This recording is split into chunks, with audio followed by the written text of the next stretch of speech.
South ఇండియాలోని అతి తక్కువ ధరలకి రత్నాలనందించే ఏకైక సంస్థ 6JVR.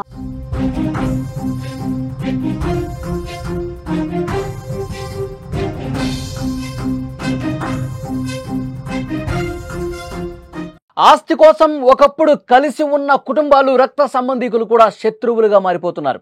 భూ తగాదాలు చిన్న గొడవలతో మొదలై చివరికి భయంకరమైన దాడులు, హత్యలు కూడా దారితీస్తున్నాయి. రంగారెడ్డి జిల్లాలో ఇటీవల జరిగిన ఒక ఘటన మరొకసారి ఈ విషయాన్ని రుజువు చేసింది. దాయాదుల మధ్య ఉన్న భూ వివాదం గొడ్డళ్ళు, కత్తుల దాడికి దారి తీసి చివరికి ఒక యువకుడు ప్రాణం బలిగొంది. ఈ దారుణ ఘటన రంగారెడ్డి జిల్లాలోని ఇబ్రహీంపట్నం పోలీస్ స్టేషన్ పరిధిలో దండు మైలారం గ్రామంలో జరిగింది. భూమి కోసం జరిగిన ఘర్షణ గొడ్డళ్ళు, కత్తుల వరకు వెళ్ళింది. ఈ దాడిలో ఒక యువకుడు చనిపోయాడు.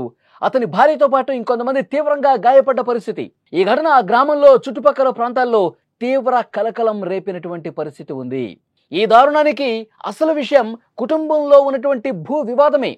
గుడేటి నరసింహ, యాదయ్య, మల్లయ్య, జంగయ్య అనే నలుగురు అన్నదమ్ములకు మొత్తం 18.12 ఎకరాల భూమి ఉంది. నరసింహ, యాదయ్యలకు తమ వాటా కన్నా 11 గుంటల భూమి ఎక్కువ ఉంది.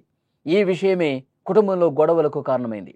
కొంతకాల క్రితం యాదయ్య మరణించడంతో ఈ వివాదం వారి కుమారుల మధ్యకు వచ్చింది. అదనంగా ఏదైతే భూమి ఉందో తమకు చెందాలని మల్లయ్య, జంగయ్యల కుమారులు డిమాండ్ చేస్తూ వచ్చారు. నరసింహ, యాదయ్యల కుమారులు దీనికి ఒప్పుకోకపోవడంతో తరచుగా గొడవలు జరుగుతూ ఉన్నాయి. ఈ ఏడాది ఈ వివాదం పోలీస్ స్టేషన్ కూడా వెళ్ళింది. పోలీసులు కేసు నమోదు చేశారు. వాళ్ళ మధ్య వివాదం సద్దుమణుగుతుంది అని చెప్పి అందరూ ఆశించారు. కానీ ఎక్కడా కూడా ఉపయోగం లేదు. రంగంలోకి దిగినటువంటి ఇబ్రహీంపట్నం ఆర్డీఓ ఈ వివాదాస్పద భూమిలోకి ఎవరు వెళ్ళకూడదని ఆదేశాలు కూడా ఇచ్చారు. కానీ ఆదివారం రోజు నరసింహ, యాదయ్య కుటుంబీకులు ఆర్డీఓ ఆదేశాలను ఏమాత్రం పట్టించుకోకుండా ఆ భూమిలో వరి నాట్లు వేయటానికి వెళ్లారు. అదే సమయంలో మల్లయ్య, జంగయ్యల కుమారులు బాలరాజ్, అతని భార్య పావని, సోదరుడు పర్వతాలు, అతని భార్య మంజుల, జంగయ్య కుమారులు ధనరాజ్, వెంకట్ అడ్డుకున్నారు. ఇరు వర్గాలు కొట్టుకునే పరిస్థితి వచ్చింది. ముందుగా మాటల యుద్ధం చేశారు. తీవ్ర వాగ్వాదం జరిగింది. ఆ తర్వాత పిడిగుద్దులు కురిపించుకునే పరిస్థితికి వెళ్ళింది. ఈ మాటల యుద్ధం, ఈ వాగ్వాదం కొద్దిసేపటికే ఒక భీకరమైనటువంటి గొడవగా రూపుదాల్చింది. నరసింహ, యాదయ్య కుటుంబీకులు విచక్షణ రహితంగా గొడ్డళ్ళు తీసుకొచ్చారు. కత్తులతో మల్లయ్య, జంగయ్య కుటుంబాల మీద దాడికి తెగబడ్డారు. ఈ దాడిలో తీవ్రంగా గాయపడిన బాలరాజును వెంటనే ఆసుపత్రికి తీసుకెళ్లారు. అయితే అప్పటికే అతడు చనిపోయినట్లుగా వైద్యులు నిర్ధారించారు. బాలరాజు భార్య పావని, సోదరుడు పర్వతాలు, అతని భార్య మంజుల, వెంకట్ కూడా ఈ దాడిలో తీవ్రంగా గాయపడ్డారు. వారిని వెంటనే ఇబ్రహీంపట్నంలోని లిమ్స్ ఆసుపత్రికి చేర్చారు. గాయపడ్డ వారిలో మంజుల పరిస్థితి విషమంగా ఉండటంతో ఆమెను మెరుగైన వైద్యం కోసం హైదరాబాద్లోని ఒక ప్రైవేట్ ఆసుపత్రికి తీసుకెళ్లారు. ఈ ఘర్షణలో ఇంకొక వర్గానికి చెందిన 5గురికి కూడా గాయాలు అయినట్లుగా పోలీసులు వెల్లడించారు. వాళ్ళందరూ ఒకే కుటుంబానికి సంబంధించిన వాళ్ళు, కానీ ఆస్తుల కోసం ప్రాణాలు తీసుకునే వరకు వెళ్లారు. తమ బిడ్డలపై దాడి జరిగిందని తెలుసుకున్న బాలరాజ్ తండ్రి హాస్పిటల్కు చేరుకున్నాడు. ఒకసారి తండ్రి ఏం మాట్లాడుతున్నారో మీరు కూడా వినండి.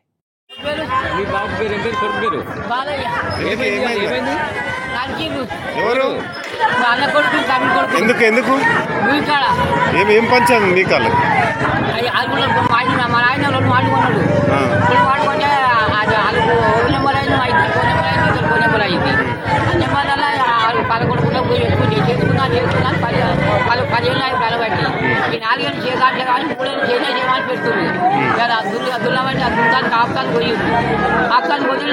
ఎవరెవరు వాళ్ళ పేరు? బాలయ్య, బాలిగాడు, చిట్టిగాడు, ఇంకోడు. మీకేమైతారు? అన్న కొడుకులు. మొత్తానికి ఈ దాడికి సంబంధించి పోలీసులు ఒక వర్గానికి చెందిన 9 మంది మీద కేసులు పెట్టారు. మృతుడు బాలరాజు కుటుంబం ఈ దాడి వెనుక ఒక కాంగ్రెస్ నాయకుడి హస్తం కూడా ఉందని ఆరోపిస్తోంది.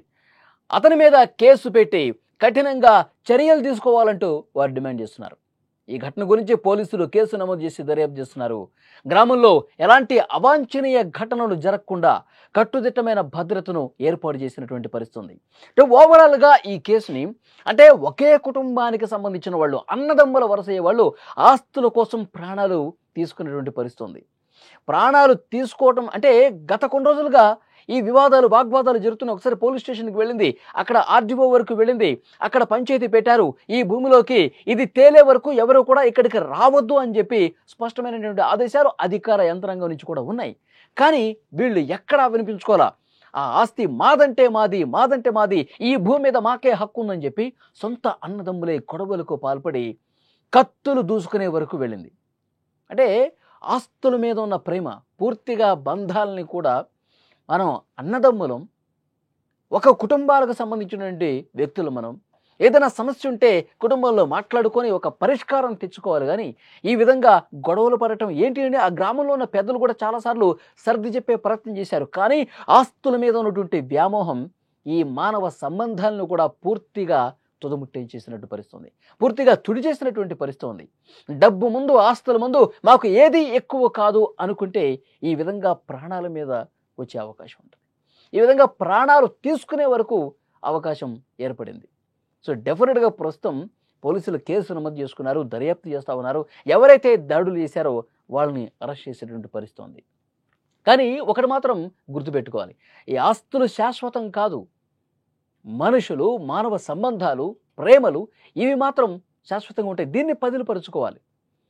ఆస్తుల కోసం వెంపర్లాడి ఈ విధంగా దాడులు చేసుకోవటం ఏంటి అంటూ ఆ గ్రామస్తులు కూడా ఈ ఇరు కుటుంబాల మీద మండిపడుతున్నటువంటి పరిస్థితి ఉంది.